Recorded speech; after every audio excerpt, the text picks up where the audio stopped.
65% of denied NEMT claims never get appealed. That's billions in recoverable revenue that operators just walk away from. Here's the thing. Most denials aren't because you did something wrong.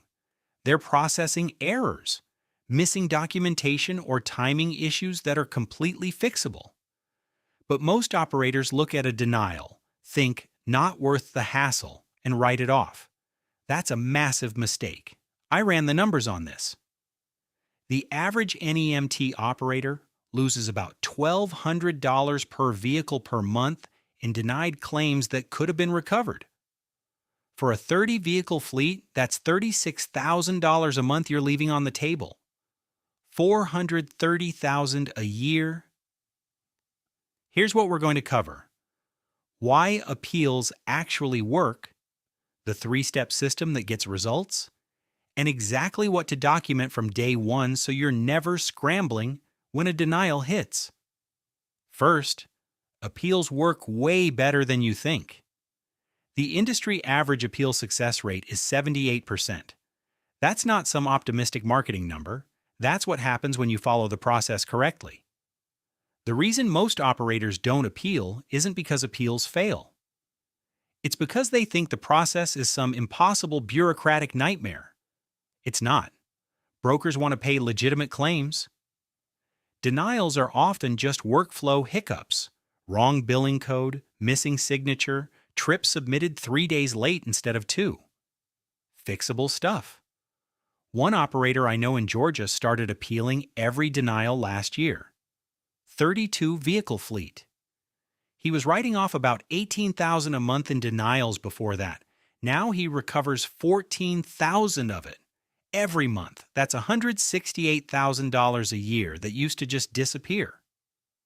Second, you need a 3-step appeal system, not a prayer and hope approach. Step 1. Appeal within 72 hours. Every day you wait cuts your success rate. Step 2. Include the specific documentation that addresses the denial reason. Don't just resend the same stuff that got denied.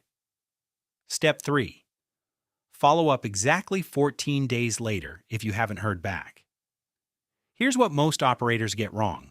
They treat appeals like complaints. This claim should have been paid. Please fix it. That doesn't work. Appeals are technical corrections. The denial says, missing physician signature, you attach the signed order. The denial says, trip outside service area. You include GPS logs showing pickup and drop-off coordinates. Address the specific failure mode. Don't argue about fairness. The 14-day follow-up is crucial. Appeals don't get lost because brokers hate you. They get lost because claims processors handle hundreds of appeals a week. Your follow-up isn't nagging, it's workflow management. Appeal submitted January 15th, case number XYZ, checking status. Professional, specific, trackable. Third, document everything before you need it. The biggest reason appeals fail isn't wrong information, it's missing information. You can't appeal a no-signature denial if you never got the signature in the first place. Smart operators build appeal readiness into their dispatch workflow. Driver confirms pickup with the member, that gets timestamped. Member signs the tablet at drop-off, that gets stored with GPS coordinates. Facility staff confirms arrival, that gets logged with their name and time. When a denial hits, you're not scrambling to reconstruct what happened 3 weeks ago. You've got timestamps, signatures, GPS logs, and facility confirmations already in the system. The appeal writes itself. Here's a real example. Operator in Tennessee got a denial for trip not medically necessary.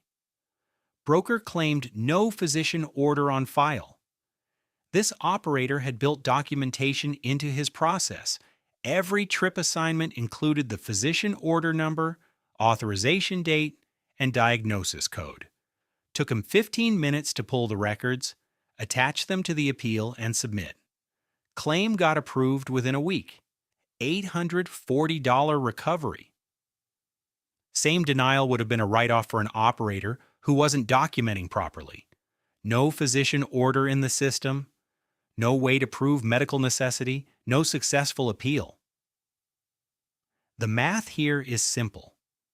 If you're running 20 vehicles and you appeal denied claims correctly, you'll recover about $2,000 per vehicle per month that you're currently writing off. That's $40,000 a month, $480,000 a year. Most operators spend more time arguing with drivers about overtime than they spend on appeals. But overtime, disputes don't recover $500,000 annually. Want to see exactly how top operators set up their appeal systems? Subscribe for next week's video, where we'll walk through the complete documentation checklist that turns 78% of your denials into recovered revenue.